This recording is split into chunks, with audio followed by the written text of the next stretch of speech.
বেতনটা পাইয়াই আমার আম্মা জানার লেগা আর আমার বোন লেগা দুটো শাড়ি নিয়ে আইছি। সত্যি কইতেছো? হ্যাঁ আম্মা জান, এই যে দেখেন আপনার পছন্দ হয় কিনা। আমাকে কি কইছো? তোমার জন্য। আমার মা দেখি তোমারটা কেমন, তোমারটা অনেক সুন্দর। আমার লাগে মা, আমারটা লাল মা। মানাইছে না? হ্যাঁ অনেক সুন্দর মা, আমারে অনেক মানাইছে না? আচ্ছা জামাই, একটা সত্যি কথা বলবা? কি কথা আম্মা? তোমার কি এই মাসে বেতন বাড়ছে না আগের মতোই আছে? আম্মা জান, বেতন তো এখনো আগেরটাই আছে, 40,000 টাকা। কি মাত্র 40,000 টাকা? তুমি না কইছিলা এই অফিসে চাকরি হইলে তোমার প্রতি মাসে মাসে টাকা বাড়বো, মাস শেষে 1 লাখ টাকা হইব, এখন টাকা কই?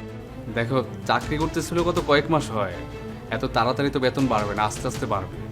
এত তাড়াতাড়ি যদি বেতন বাড়াইতে হয় তাহলে তো আমাকে ঘুষ খাইতে হবে, দুর্নীতি করতে হবে। দেখো জামাই, টাকা পয়সা ছাড়া এই দুনিয়াতে কোনো দাম নাই। মাত্র 40,000 টাকা, এটা দিয়ে তোমার কেমনি সংসার চলবো? তোমার আমি বারবার কইছি, আবারও বলতেছি, তুমি যেমনক মাসে 1 লাখ টাকা কামানোর চেষ্টা করবা। এই টাকা কামাইতে যা যা করা লাগে সব তুমি করবা, দরকার হলে আমার থেকে বুদ্ধি নিবা।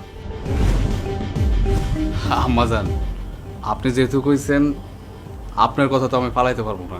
ঠিক আছে, আমি সামনের মাস থেকে 1 লাখ টাকায় কামাবো। এখন আগে বলেন, শাড়ি কি পছন্দ হয়েছে? বুঝো না কেন জামাই, খুব পছন্দ হয়েছে।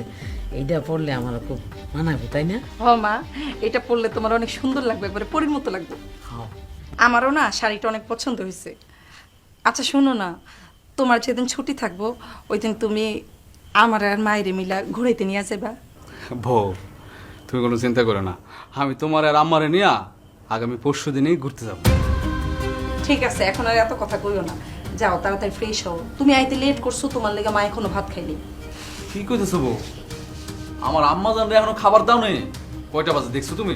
যাও তাড়াতাড়ি যাও, খাবার রেডি করো। আচ্ছা আমি খাবার রেডি করতেছি, তোমরা তাড়াতাড়ি আসো। যাও। আম্মা জান, আপনি এখনো আমার জন্য বসে আছেন না খাইয়া? আপনি অনেক খিদা লাগছে, চলো চলো চলো চলো।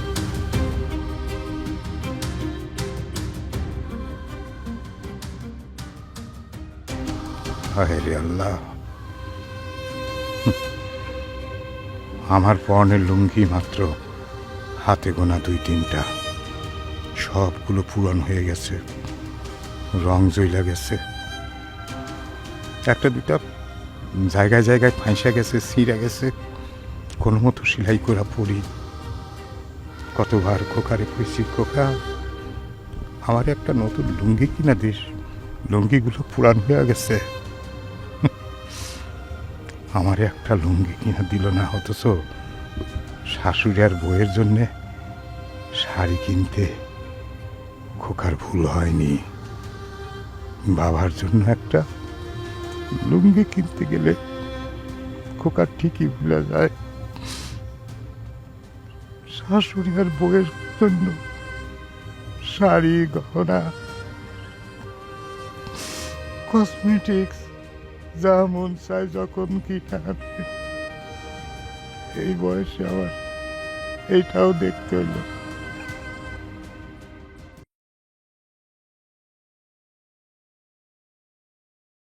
ও বাবা, আরিফ বাবা রে, আমার মাজার খুব ব্যথা হয়েছে, আমার ওষুধ কিনতে হইব, পরে টাকা দিবি।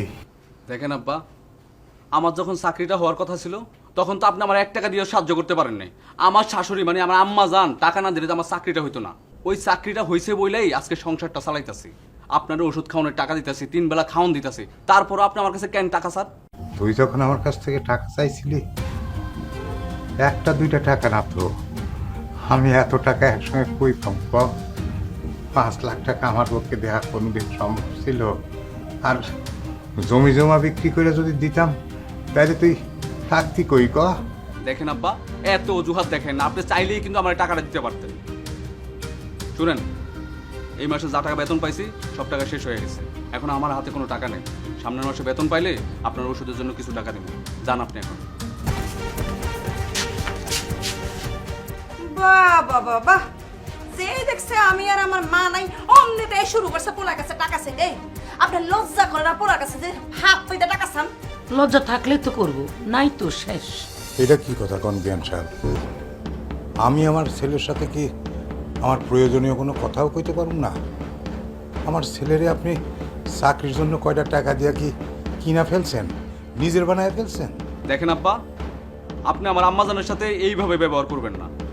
আপনি খুব ভালো করে জানেন আপনার চাইতে আমার আম্মাজান আমার জন্য অনেক কিছু করছে। আপনার চাইতে আমার আম্মাজান আমার কাছে অনেক বড়। ঠিক আছে বাবা, আসলে আমারই ভুল হয়ে গেছে। আসলে বাবার চেয়ে শাশুড়ি বড়, এটা তো আমি বুঝতে পারি নাই। ঠিক আছে, আমি আর কোনো দিন তোরে আমি বাবার আবদার নিয়ে তোর কাছে আসবো না, কোনোদিনও না।